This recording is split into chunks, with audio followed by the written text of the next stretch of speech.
अस्सलाम वालेकुम दोस्तों, कैसे हैं आप सब। मैं ज़ुबीना फ़याज़ एक बार फिर आपके साथ। तो मैं शुरू कर रही हूँ अक्स पार्ट 26।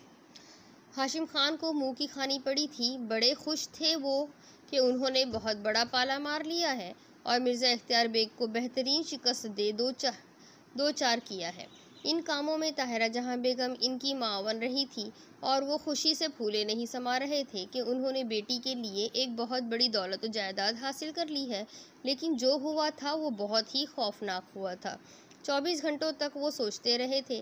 बेटी के साथ तो जो कुछ हुआ था वो हुआ ही था, लेकिन कानूनी तौर पर भी बहुत कुछ सोच रहे थे। बेशक एडवोकेट थे, कानून के बहुत से गुर जानते थे, लेकिन यहाँ आकर इनकी अकल बिल्कुल चौपट हो गई थी।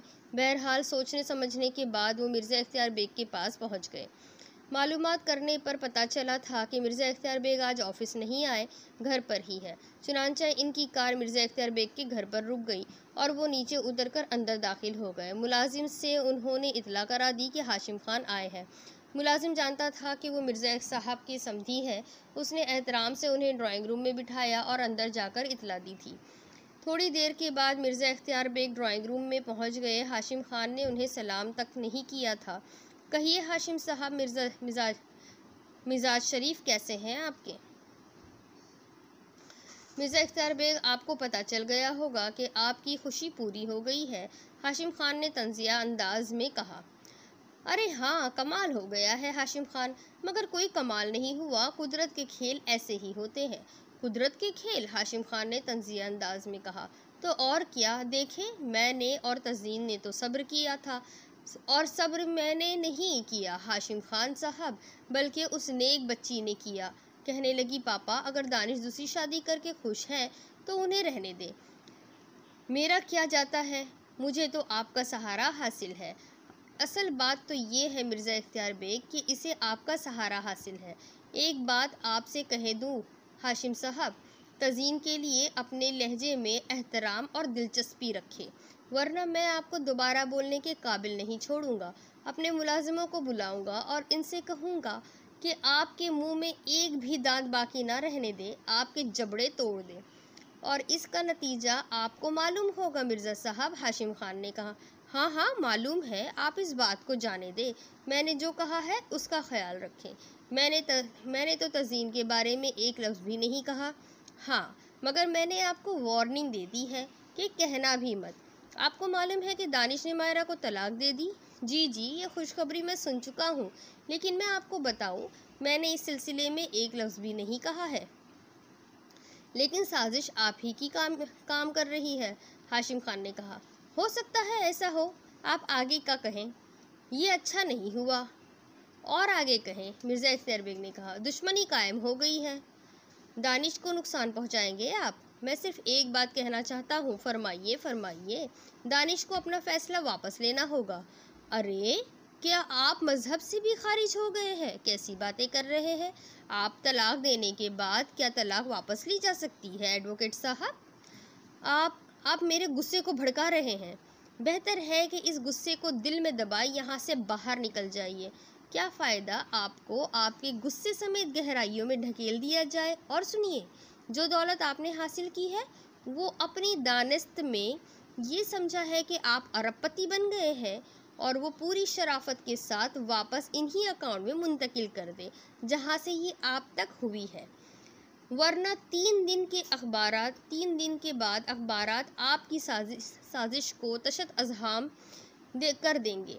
हर अखबार में आपकी मुकम्मल कहानी छपी होगी, आपकी बेटी की खुफिया शादी और उसके बाद खुफिया तलाक। हो सकता है अखबार वाले ये बात भी लोगों को बताएं, और देखो ना, इनकी ज़बान कौन बंद कर सकता है। वो आपकी बेटी के किरदार पर भी कीचड़ उछाल सकते हैं, और जाहिर है उछालेंगे नहीं, और उन्हें शय तो मैं ही दूंगा। आप एडवोकेट है, समझदार है, ये सारे काम एक हफ्ते में मुकम्मल करके मुझे इतला दे दें, वरना एक हफ्ते के बाद के अखबारात बाकायदा आपके बारे में बड़ी बड़ी सुर्खियां लगाएंगे। ये काम मैं करा सकता हूँ हाशिम खान साहब।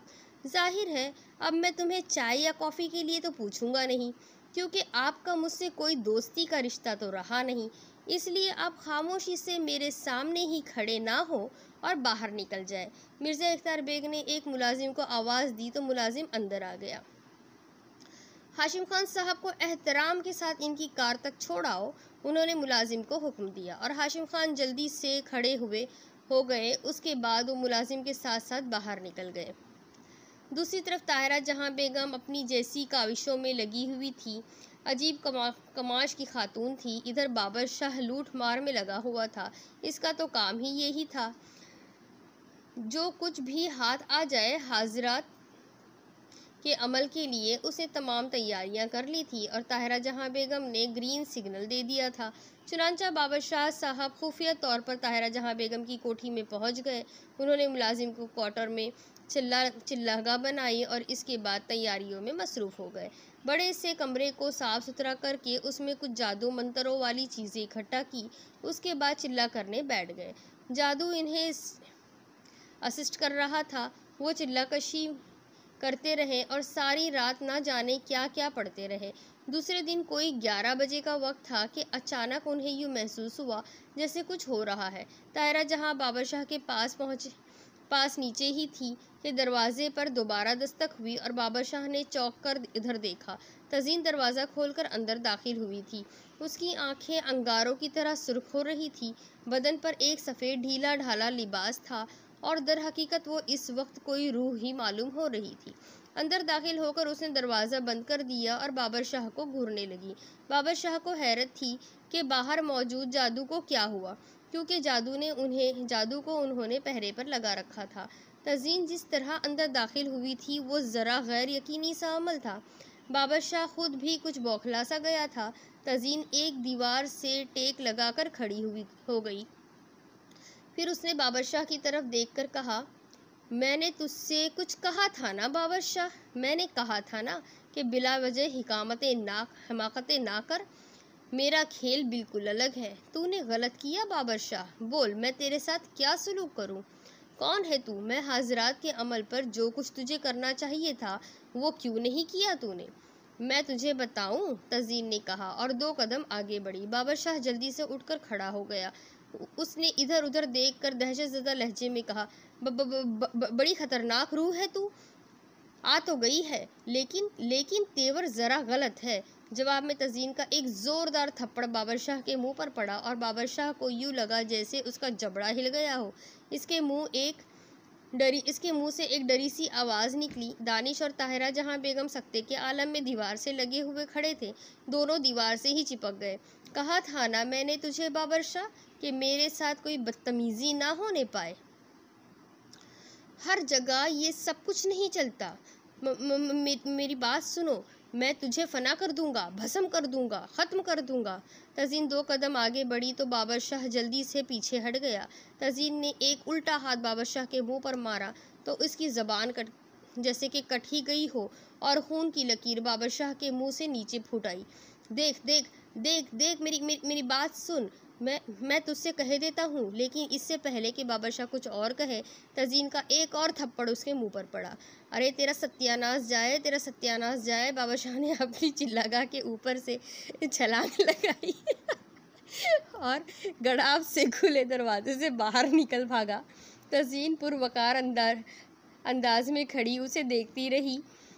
फिर उसने ताहिरा जहां और दानिश की तरफ घूर कर देखा। ताहिरा जहां के पैरों की जान निकल गई थी। वो तो दीवार के सहारे नीचे बैठी चली जा रही थी। फिर वो ज़मीन पर बैठ गई। दानिश भी फतराया हुआ सा खड़ा था। तज़ीन ने एक नफ़रत भरी निगाह इन दोनों पर डाली और उसके बाद दरवाजे की जानिब मुड़ गई। ताहिरा जहां को तेज़ बुखार चढ़ गया था और बुखार की शिद्दत बढ़ती ही जा रही थी। दानिश सख्त परेशान था और हर वक्त माँ की खिदमत में हाजिर रहता था। बाबर शाह गधे के सर से सींग की तरह गायब हो गया था। इसके साथ भी बुरी ही पेश आई थी। तज़ीन ने जो थप्पड़ लगाए थे उन्होंने बाबर शाह की आंखें खोल दी थी। जादू भी बाबर शाह के साथ ही फरार हो गया था। बाबर शाह वहाँ से सीधा अपने आस्ताने पर पहुँचा था। इसकी हालत काफ़ी ख़राब थी। जादू इसकी खिदमत में हाजिर था। बाबर शाह अपने आस्ताने पर पलंग पर जाकर लेट गया। वो आहिस्ता आहिस्ता कर रहा था, शाहजी कैसी तबीयत है? जादू ने सवाल किया और बाबर शाह निगाहें उठाकर उसे देखने लगा। गड़बड़ हो गई जादू, बड़ी गड़बड़ हो गई। वो तो मुझे लग रहा है शाहजी, लेकिन हुआ क्या? आप तो हाजरात कर रहे थे। हजरात में पता चल गया कि है वो कोई रूह ही है। आ गई थी लेकिन हमारे बस में नहीं आई। समझा नहीं मैं शाहजी। अबे उल्लू के पट्टे, मैं तुझे समझाता ही रहूं। खुद भी तो कुछ समझने की कोशिश कर। जान बचानी है तो बेटा भाग चल। हाजरात का नतीजा यही होता है, या तो तुमने रूह पर काबू पा लिया या फिर रूह ने तुम पर। अभी बाबा शाह ने इतना ही कहा था कि दरवाजे पर हल्की सी आहट हुई और दोनों की निगाहें दरवाजे की तरफ उड़ गई। सफ़ेद कफन में लिपटा हुआ कोई इंसानी वजूद दरवाजे में आ खड़ा हुआ था। उस वक्त इसका चेहरा नुमाया नहीं था। जादू पर तो बेहोशी तारी हो गई। बाबा शाह की घिघी बंद हो गई। तूने जो कुछ किया है बाबा शाह, इसके नतीजे में तेरी ज़िंदगी तो मुनासिब नहीं है, लेकिन हमें किसी की जान लेने की इजाज़त नहीं होती। कोई खुद ही हमारे खौफ से मर जाए तो अलग बात है, और आज नहीं तो कल ये ज़रूर होना है। माफ़ी माफ़ी माफ़ी माफ़ी चाहता हूँ। एक बार बस मुझे तू माफ़ कर दे। हाँ, इसीलिए तो यहाँ आई हूँ, किसी और हिमाकत में ना पड़ना। मैंने तुझसे कह दिया था कि मेरे मसले में टांग अड़ाने की ज़रूरत नहीं है। अपना काम कर और ख़बरदार दोबारा कोई ऐसी कोशिश मत करना, वरना अपने नुकसान का जिम्मेदार तू खुद होगा। मैं जानता हूँ, बाबर शाह ने कहा, और सफ़ेद वजूद वापस पलट पड़ा। बाबर शाह जल्दी से पलंग से उठ गया। जादू देख लिया तूने? मैंने तुझसे कहा था ना, वही हुआ है।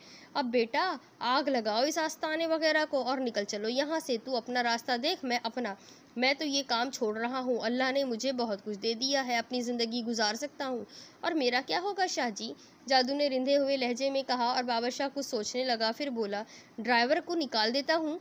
तू ड्राइवरिंग तो कर ही सकता है ना अच्छी तरह शाहजी। बस तो ठीक, निकल यहाँ से, जान बचानी ज़रूरी है। बाबर शाह ने तो अपनी जान बचा ली, लेकिन ताहिरा जहाँ की जान बचना मुश्किल नज़र आ रहा था। आज 5वां दिन था और वह बुखार में तप रही थी। फिर उन्होंने कोई ख्वाब देखा। ख्वाब में उन्हें बशारत हुई थी, ताहिरा जहाँ अगर अपनी मुश्किल का हल चाहती है, अगर अपनी बुराइयों से तौबा करती है, तो बाबा सफदर शाह के मज़ार पर पहुंच जा। वहाँ तेरी मुश्किल का हल मिल जाएगा, और उस लड़की को भी अपने साथ ले जा। अब कैसे इसे इस बात के लिए तैयार करना है, ये तेरा काम है, बताने वाली बात नहीं है। बाकी काम तुझे करना है। ताहिरा जहाँ ने शदीद ज़हनी बहरान के आलम में ये ख्वाब देखा, लेकिन सुबह को जागी तो ख्वाब उन्हें याद रह गया था। शौहर की कोई तवज्जो नहीं थी, लेकिन दानिश हैरान कुन तरीके से माँ के पलंग से लगा हुआ था। दिन रात उसके पास रहता था और इसकी तीमारदारी कर रहा था। 2-3 बार तज़ीन ने भी आने की कोशिश की, लेकिन मिर्ज़ा इख्तियार बेग ने उसे मना कर दिया। नहीं तज़ीन, वो दुश्मन है और मैं दुश्मन पर भरोसा नहीं कर सकता। तुम उसके कमरे में ना जाओ। तज़ीन गर्दन झुकाकर खामोश हो जाती थी। इधर बहुत सारे दूसरे मामला चल रहे थे। मिर्ज़ा इख्तियार बेग ने हाशिम खान पर केस कर दिया था और उन पर इल्ज़ाम लगाया था कि हाशिम खान ने अपनी बेटी के ज़रिए इनके बेटे को जाल में फांस कर जालसाजी से इनकी दौलत अपने नाम मुंतकिल कर ली है, और हाशिम खान को लेने के देने पड़ गए थे। वो अपने साथियों से कानूनी मशवरे कर रहे थे और उन्हें यही इतला मिली थी कि जो दौलत इनके पास आ चुकी है वो उन्हें वापस करना पड़ेगी। ये सारे मामलात गुडमुड चल रहे थे। दानिश काफ़ी संजीदा नज़र आने लगा था। माँ के कमरे में ही सोता था, माँ के साथ ही रहता था। जब माँ ने इसे अपना ख्वाब सुनाया तो दानिश सोच में डूब गया।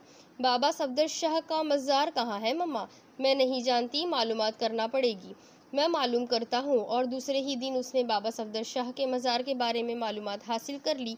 बाबा शाह की तलाश में भी निकला था, लेकिन जब आस्थाने पहुंचा तो वहां खंडर नजर आया था। बाबर शाह साहब दुम दबाकर भाग गए थे। जब और कोई बात समझ में नहीं आई तो दानिश ने एक फ़ैसला किया और बहुत दिन के बाद वो इस कमरे में पहुंचा जहां तज़ीन रहती थी। इस वक्त भी मिर्ज़ा इख्तियार बेग तज़ीन से बातें कर रहे थे। बेटे, मेरी समझ में ये बात नहीं आती कि तुम मेरे साथ बैरून मुल्क चलने से गरेज़ क्यों कर रही हो।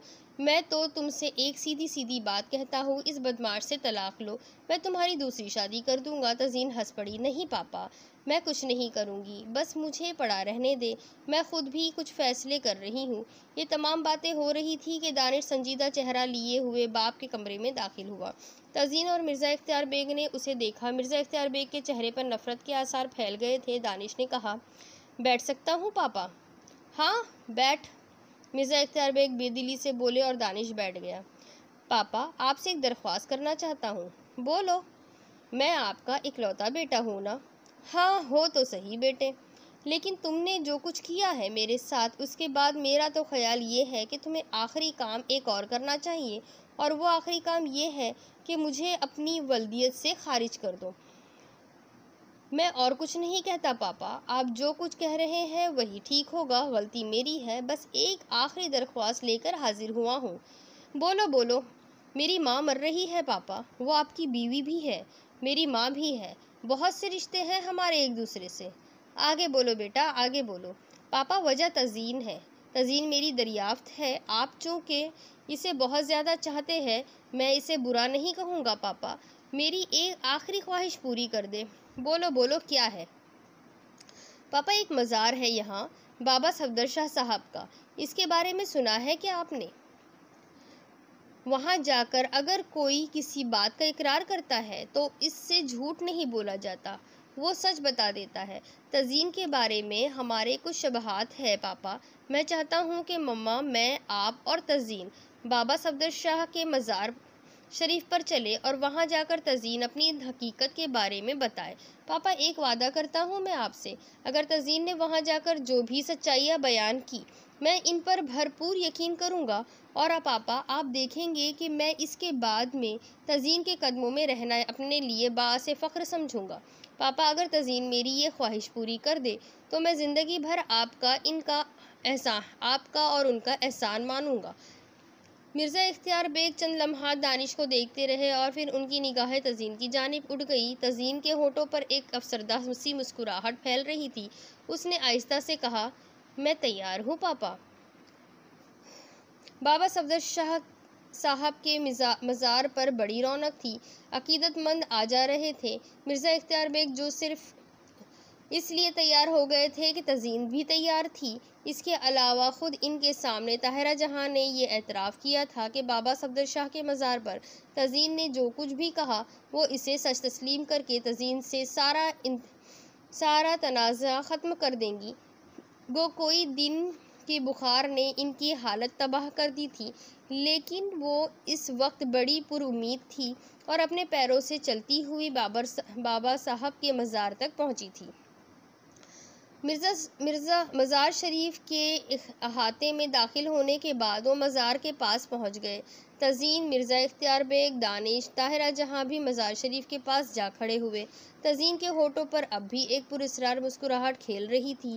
ताहिरा जहाँ ने कहा, तज़ीन, बाबा साहब के मज़ार पर फातिहा पढ़ो और अपने मुंह से ये अल्फाज कहो कि बाबा साहब अपने बारे में जो कुछ कहूँगी सच कहूँगी। ताहिरा जहाँ बेगम ने कहा। वैसे तज़ीन जिस तरह आसानी से मज़ार शरीफ पर चली आई थी, इस पर ताहिरा जहाँ बेगम को काफ़ी हैरत हुई थी। उनका ख्याल था कि तज़ीन कभी मज़ार के अहाते में दाखिल नहीं होगी क्योंकि वो एक बदरू है, लेकिन तज़ीन के चेहरे की पाकीज़गी इस वक्त काबिले दीद थी। उसने पहले इन लोगों के साथ फातिहा ख्वानी की और फिर पुरवकार लहजे में बोली, बाबा साहब, इन लोगों को मैं अपनी हकीकत बिल्कुल सच सच बता दूंगी, आपके सामने वादा करती हूँ। मिर्ज़ा इख्तियार बेग ने खूंखार निगाहों से बीवी और बेटे को देखा और बोले, अब और कुछ? हाँ, इससे पूछो कि ये कौन है। हमें यहाँ से चलना होगा पापा, तज़ीन ने कहा। जहाँ मेरी हकीकत पोशीदा है, उसने कहा। पहले तो बात किसी की समझ में नहीं आई, लेकिन जब तज़ीन वापसी के लिए मुड़ी तो वो लोग भी उसके पीछे पीछे चल पड़े। बाहर आकर वो कार में बैठे तज़ीन ने ड्राइवर को पता बताया, जो अजीब व गरीब और शहर के बाहर का था, लेकिन बहरे तौर ये फासले तय किए गए सब दम बखुद थे कि तज़ीन क्या इंकशाफ करने के लिए जा रही है। जिस जगह तज़ीन पहुंची वो एक पुराना कब्रिस्तान था। सब हैरत से दंग थे। ताहिरा जहाँ बेगम के जिस्म पर हल्की हल्की लर्जिशें तारी थी, लेकिन तज़ीन बड़े पुरवकार अंदाज में कार से उतरकर एक जानिब बढ़ गई थी। थोड़ा सा रास्ता तय करने के बाद वो एक ऐसी जगह पहुंची जहाँ कब्रिस्तान में बहुत सी कब्रों के साथ 3 कब्रें और बनी हुई थी। उन पर कुतबे भी लगे हुए थे। मिर्ज़ा इख्तियार बेग खुद भी हैरान थे। उन्होंने आगे बढ़कर इन कुतबों को देखा और इनकी आंखें कुछ धुंधला सी गई। उन्होंने आंखें मल मल कर इन कब्रों पर लगे हुए कुतुबों पर लिखे नाम देखे।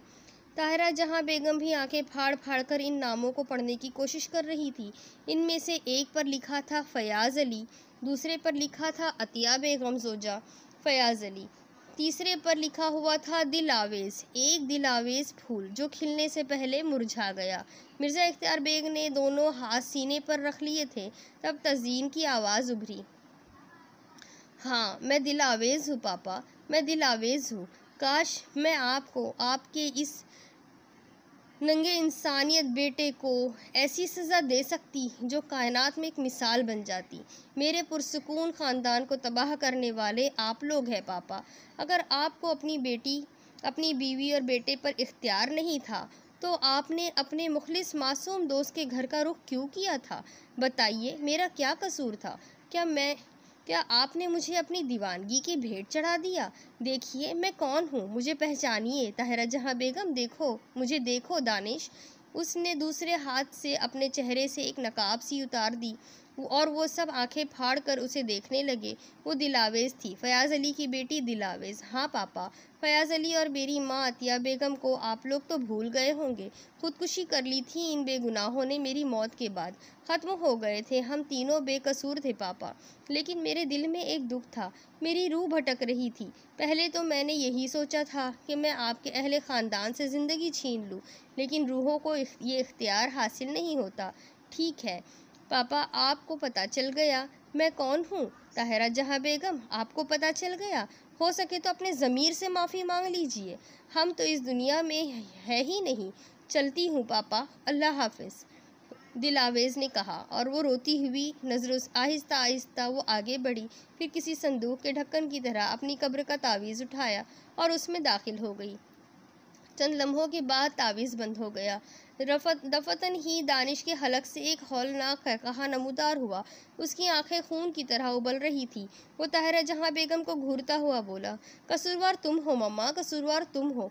तुम्हारी कब्र इनके कदमों में बननी चाहिए, समझी? लेकिन नहीं, जिस तरह तुमने एक ख़ानदान को अपनी ज़िद से तबाह किया, इसी अब दोनों तन्हा रहकर इस दुनिया का मज़ा चखिए। ये कहकर दानिश ने दीवाना वार एक छलांग लगाई और दौड़ता चला गया। ताहिरा जहाँ बेगम के मुंह से कुछ आवाज़ें निकली और फिर वो बेहोश होकर ज़मीन पर गिर पड़ी। मिर्ज़ा इख्तियार बेग भी अपना सर पकड़कर रोते रह गए। आखिर तज़ीन उन लोगों को एक सबक सिखाकर चली गई। इनकी समझ में आ गया कि वो तज़ीन नहीं, वो दिलावेज़ थी जिसने इनके बेटे की वजह से ख़ुदकुशी कर ली थी। और कहानी यहाँ ख़त्म होती है। उम्मीद करती हूँ आप सबको ये कहानी बहुत पसंद आई होगी। ऐसी ही कुछ और नई कहानियों के साथ फिर मिलूँगी इंशाअल्लाह। दुआओं में याद रखिए। अल्लाह हाफ़िज़।